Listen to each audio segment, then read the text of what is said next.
My ex-wife is withholding visitations if I don't let her open credit cards in my name. This is a sad situation, but after my divorce, I ended up moving about 30 miles away where I bought a house and got a job transfer. The divorce was finalized about 4 years ago. She got primary custody as she lives in the school district, though I get most weekends and holidays. We've been fairly cordial about it, and it's been working for a while. Eventually, I'd like to get to a 50-50, as she'll be moving to a different school district once he hits high school shortly, and I'd just move into that district. My problem is that my ex has opened up a couple of credit cards in my name. I had no idea this was happening until I received a letter from a collection agency.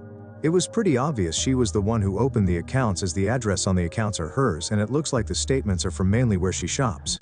When I dropped our son off on Monday, I told her I found the accounts and I'd have to go to the police unless she paid them off completely right away. She denied it at first, then said if I went to the police, she'd disallow visitation for safety reasons. Unfortunately, she'd be able to do this, and has done so in the past, requiring me to go back to court with my lawyer to force her to follow the parenting agreement. That's how I gained all holidays shortly after the divorce, basically as a punishment for failing to comply with the parenting order but still allowing her to be the custodial parent. I don't want my son to have to go through this, but I am certainly not taking the hit to my credit for what she's doing. I'm probably going to make the report, but is there anything else I'd be missing her?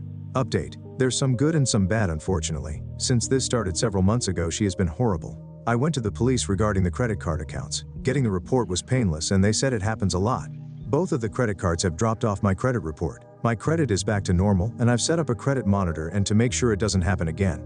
It doesn't look like she's going to be prosecuted for opening the cards in my name. I was told when I made the report, it would be up to the credit card companies to cooperate with the prosecutors if they wanted to go through with fraud charges. Apparently they don't cooperate most of the time, but I can still ask the county to prosecute on behalf of myself, which I did. In November, I got a form letter saying they wouldn't be prosecuting my case. I asked a criminal defense lawyer I know about it, and he said the county maybe goes forward with 10% of criminal cases where people get arrested. It's nearly zero where there is no probable cause for an arrest.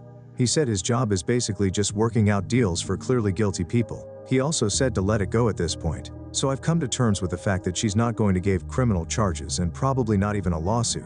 She also did exactly what she said she would do and stopped letting me see our son. I've documented every single instance, about 30 total since September, that she's failed to follow our court-ordered custody agreement. I finally got her served at work. That's another thing I don't like about family courts, and she claimed I was abusive and manipulative. I had the police report for the credit cards, and basically said the visitation violations started the week after I made the report. The judge basically gave her a final chance to follow the order before he would grant an alteration, and she'd possibly face criminal charges. The first child exchange after the hearing a couple weeks ago, she said she needs more child support and alimony, asking for an extra $1,500 a month. I told her absolutely not. Last week I went to pick him up, she never showed up, and I got a documentation number from the police. Next day, new account detected email. I got the account canceled before the card was even sent to her address. Froze my credit, made another report, waiting for the will not prosecute letter. She's failed to show up with him ever since. Got her served at work, and our new hearing is in a week and a half. I know eventually things are going to work out, but she's really testing my nerves.